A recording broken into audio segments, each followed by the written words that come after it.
Hey guys, back out in the woods again. Oops, camera's kind of funny.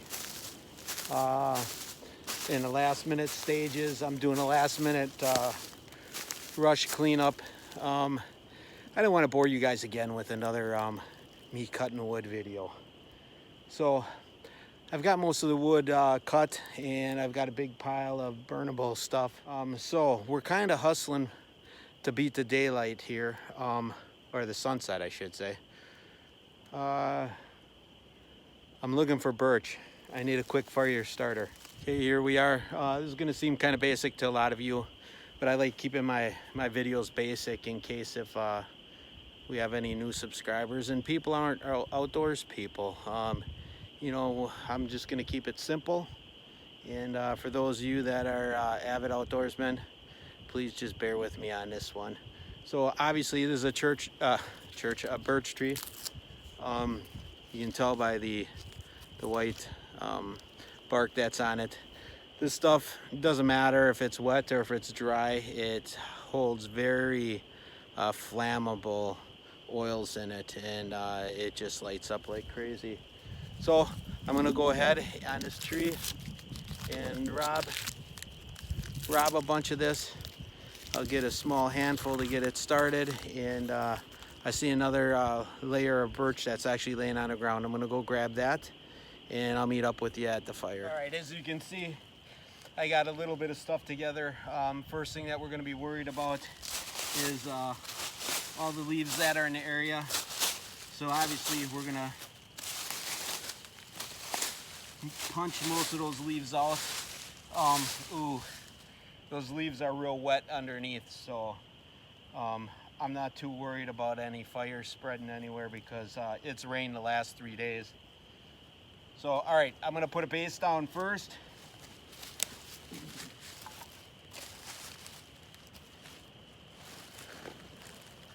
And then here's that birch bark that we picked up.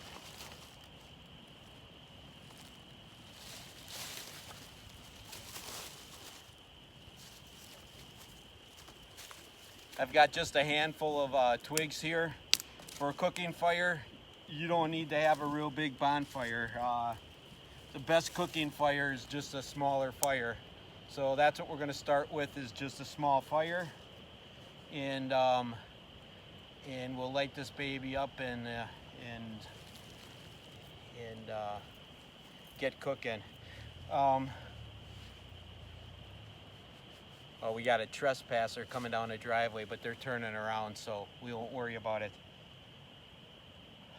Let's fire this thing up. I'm lucky enough that I have with me my axe and my chainsaw, because I was doing some cleanup on wood earlier. So I do have small pieces of maple already split, and after these branches ignite, then I'll go ahead and I'll use that maple to really get the fire going and to get some hotter coals.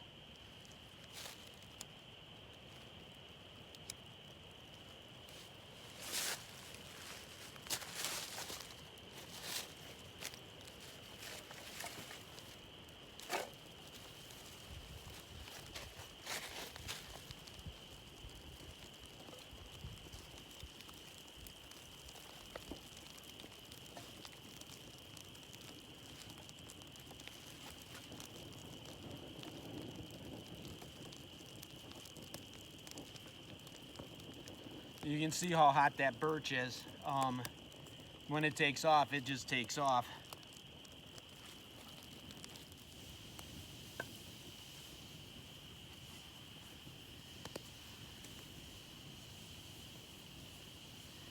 Okay, and that's it. That's probably as much wood as I'm going to use on this fire.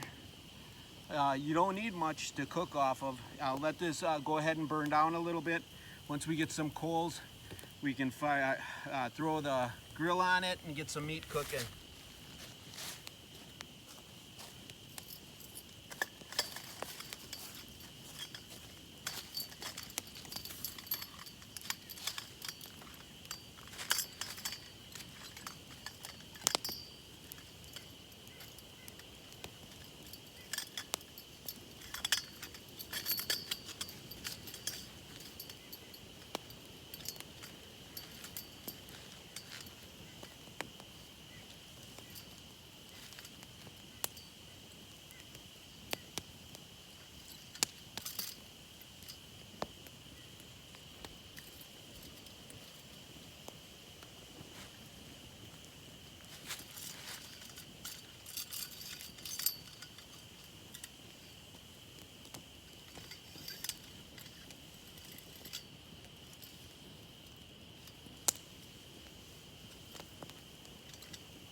Okay, let's let that burn down a little bit, and I'll be back with you in a minute. Okay, well, this fire starts to burn down to coals. I'm gonna go ahead and throw my tarp up behind me, and well, I got the smoke in the eyes, and my sleeping mat. And today, I think I'm just gonna sleep underneath the stars. It's supposed to only get down at, I think, 29 tonight, 29 degrees Fahrenheit. So it's gonna be a warm night, and that should be enjoyable. Obviously, we don't have any bugs or anything out yet that I have to worry about. So I just throw the tarp down first because this is a new self-inflating pad that my daughter gave me, and I want to make sure that I don't get it dirty and wreck it, you know, the first couple times that I'm using it. So all right, while we wait for this fire to heat up, I'll get bed ready.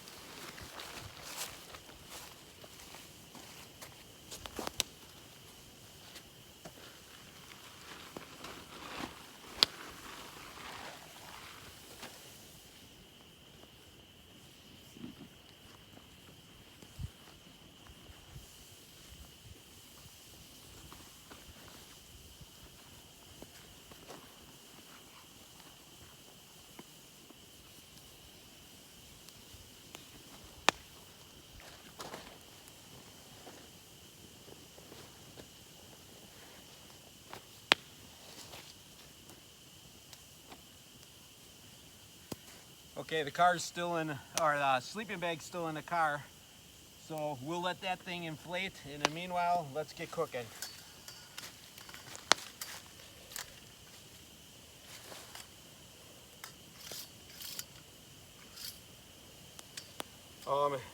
This isn't typically the grill that I use for when I'm cooking outdoors. It's just handy in this case because I'm camping on my land today. So all the stuff I'm able just to keep inside my wood shed right now, and so it's easy access. I love cooking off this tripod. I use this earlier on one of my other videos. I think it was the Corona Boredom video. This grill is just freaking awesome. It's real easy to use. Cleanup is real easy. A lot of guys just let the grease and the excess meat just burn off. I've actually had this thing now for 3 or 4 years. I'm a little particular with it. I take it home and I clean it up and make sure that it's taken care of real well, because I just want to be able to use this thing for years to come. So all right, I'm gonna bring this up to where it's a little bit more manageable to throw the meat on it, and with these hot coals, my legs just burn and standing here or sitting here next to the fire, so I'm not going to waste any more time. While this is good and hot, let's go ahead and I'll probably have a burger and a brat tonight. Keep it simple. I'm not a real fancy gourmet cook. I'm a simple pimple guy, and I like whatever it takes, the least amount to make, and has the least amount of cleanup. And brats and burgers are easy. So all right, I'm gonna get at it.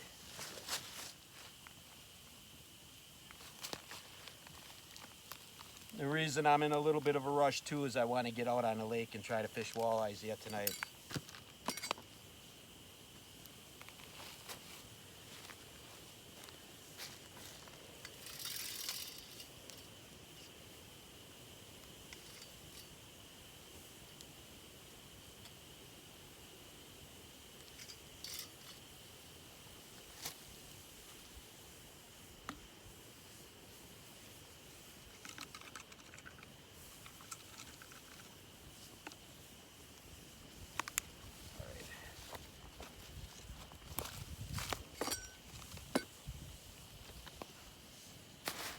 I want to get that away from the fire.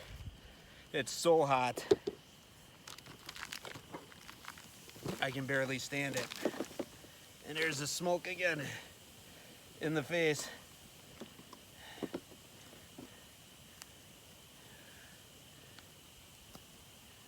And when I'm in the outdoors, I like to have nothing but the healthiest of healthy. So along with that hamburger and brat, I have an all-natural Mountain Dew,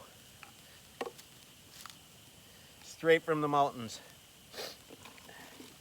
All right, I got some buns here, a little bit of onion that I'll cut up a little later on. Let's let this fire go ahead and do its business.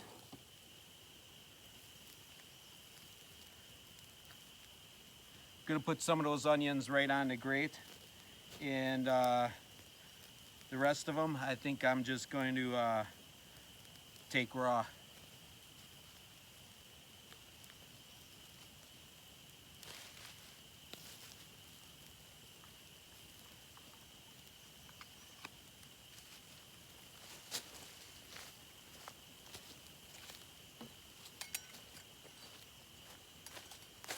And this is why I like this tripod so much. I don't know how many times I've cooked over campfires with those little bit smaller grills and burnt the living heck out of my fingers.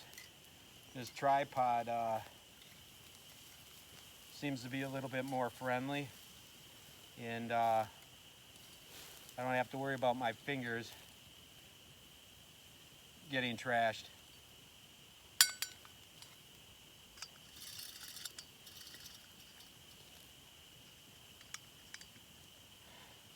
All right, I don't think it's gonna take much longer. I'm pretty much doing this all live time. That little fire that I was telling you about, just use small chunks of wood. It gets hot really quick. It turns to coal really quick, or embers, or whatever the heck you want to call it. And they're very minimal effort. I'm beating the sun. The sun still hasn't gone down yet. And I'm just about done.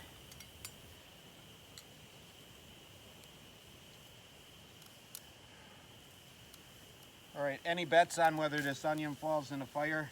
I'm betting it's gonna. There, we'll just go on top of the burger.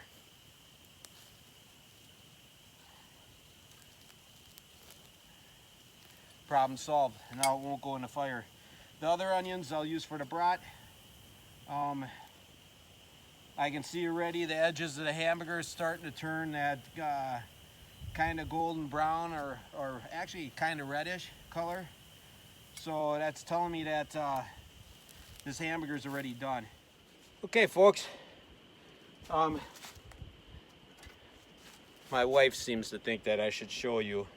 I just got off the phone with her what I'm eating, with the fried onions on it. And then, because I'm a cheap son of a gun, I got the cheesy brat with onions and just on a regular piece of bread. And a couple weeks ago, Jason Avers put on a video about being able to eat those little whirly things that fall down from maple trees. If you're not subscribed to Jason Avers, it's just like it sounds, Jasonavers. But Jason, if you're watching, check out these little buggers. What Jason and his daughter and wife did is they peeled off the back of these, and inside is a bean. This one's brown. It's old. Oh, and it just took a hike. It's old, and it's probably not usable. It's brown. But if you get these while they're green, they're a real tasty treat. Jason put on an excellent video about eating outdoor foods and natural foods, and this was in there. So go check out his YouTube channel. It was pretty cool. If I can get up here a little bit earlier in the year next year, I'm going to collect a bunch of these. I was hoping to find bigger ones. I found these here at the front of my property. Maybe they're smaller because these trees are younger. If any of you guys have any ideas about that, please leave a comment in the comment section of the video and let me know what your thoughts are. Jason, if you're watching, yeah, if you could reply, that'd be awesome. I look forward to learning more about natural foods, and when I watch your channel, it gives me some really good ideas. Here in probably about 2 weeks, 3 weeks, we can forage for mushrooms. I'll probably do a video on that. But as you can see, The shadows are starting to get a little bit longer. I'm in a rush. I'm gonna quick eat dinner and then head out to the lake.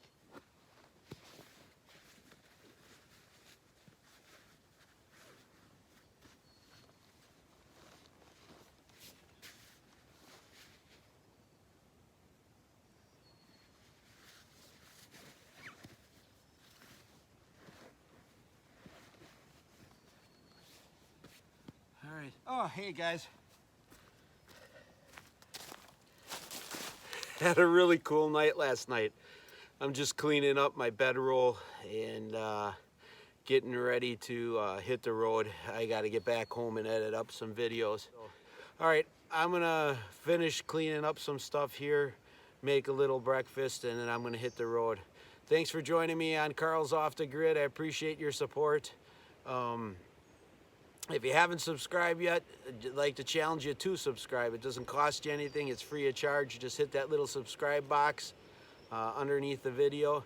And by all means, if you feel it appropriate, give me the thumbs up and then also hit the bell for notifications. Appreciate you guys supporting me, and we'll catch you next week on Carl's Off the Grid.